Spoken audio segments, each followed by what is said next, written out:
सीधे रुख करेंगे बीजेपी की प्रेस कॉन्फ्रेंस का। चोर के पीछे छुप के चोर आएगा और वो चोर अरविंद केजरीवाल। ये प्रेस वार्ता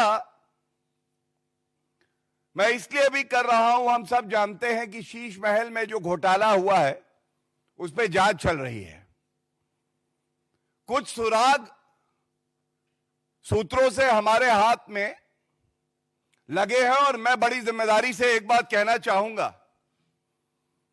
अभी तक ये कहा जा रहा था ये घोटाला 50 करोड़ का तो कागजों में है, लेकिन अब पता चला है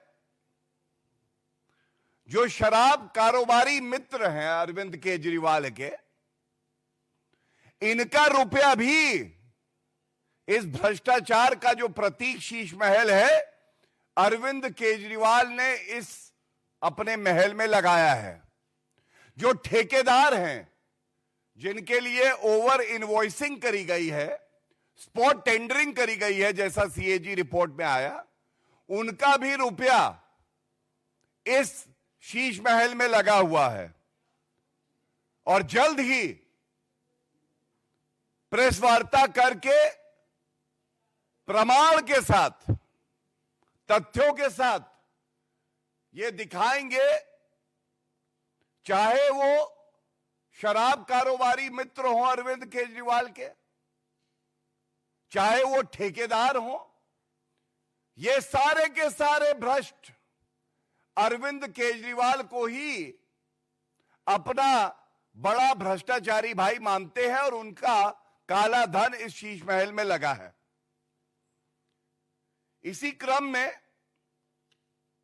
जैसा हमने देखा कि आज संजय सिंह और दिल्ली सरकार के मंत्री सौरभ भारद्वाज शोर मचा रहे थे, तो चोर मचाए शोर, और जो सवाल जनता पूछ रही है उसका कोई उत्तर अरविंद केजरीवाल देने मीडिया के समक्ष नहीं आते हैं।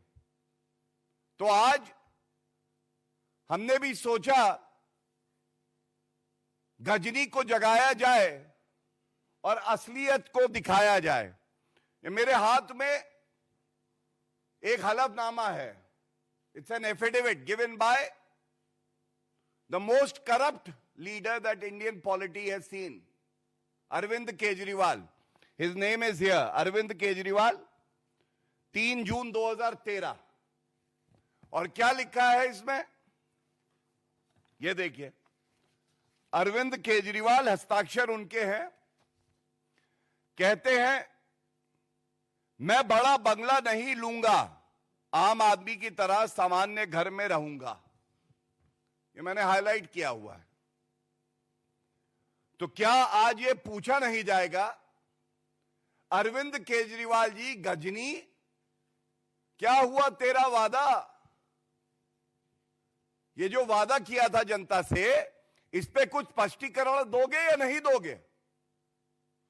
बड़ा बंगला नहीं लेना था, इन्होंने तो बड़ा बंगला बनवाने के लिए, जो कहा जा रहा है कि 50 करोड़ रुपए तो पेपर पे जिसका मूल्यांकन हो रहा है, और 100 करोड़ रुपया शराब कारोबारियों का, ठेकेदारों का, जो काली कमाई अर्जित करी वो भी लगाया है। और इसके साथ एक बिंदु मैं बिल्कुल उठाना चाहूंगा। ये 27 अक्टूबर 2013 का एक ट्वीट है। अरविंद केजरीवाल ने लिखा है, दिल्ली की मुख्यमंत्री शीला दीक्षित जी के घर में 10 एसी लगे हुए हैं। मैंने तो सुना है कि उनके बाथरूम में भी एसी लगा हुआ है। कौन भरता है उनके एसी का बिल? मैं और आप भरते हैं। मेरा तो कलेजा कांप उठता है यह सोचकर कि जब दिल्ली की 40% जनता झुग्गियों में रहती है, तब कोई मुख्यमंत्री कैसे एक आलीशान घर में रह सकता है। और इस पे आपको जानकारी जरूर देना चाहूंगा। जो अभी तथ्य सामने आ रहे हैं, 10 एसी पे पूर्व मुख्यमंत्री भ्रष्टाचारी थी और अरविंद केजरीवाल का कलेजा कांप उठता था, तो आज अरविंद केजरीवाल का कलेजे का क्या हाल होगा अगर मैं उनको बताऊं कि इस भ्रष्टाचार के महल में 50 indoor AC, kitchen, toilet, washing area और जिम हर जगह लगे हैं, और इसके अलावा 250 टन कैपेसिटी का एक सेंट्रल एसी प्लांट लगा हुआ है। तो अगर आप 250 टन का, 1 टन का एक एसी मान लें तो 250 एसी और 50 एसी, मतलब शीला दीक्षित 10 एसी, इनका कलेजा कांप उठता था, आज 300 एसी बराबर लगे हैं। ये कैसे लगे हैं अरविंद केजरीवाल जी? क्या हम सवाल आपसे पूछ सकते हैं? क्या भारत के लोकतंत्र में यह छूट हमें मिली है कि पूर्व मुख्यमंत्री, कट्टर बेईमान, पापी, आपके कन्वीनर अरविंद केजरीवाल से हम ये सवाल पूछ सकें कि ये 300 एसी किसकी गाड़ी कमाई से लगे थे?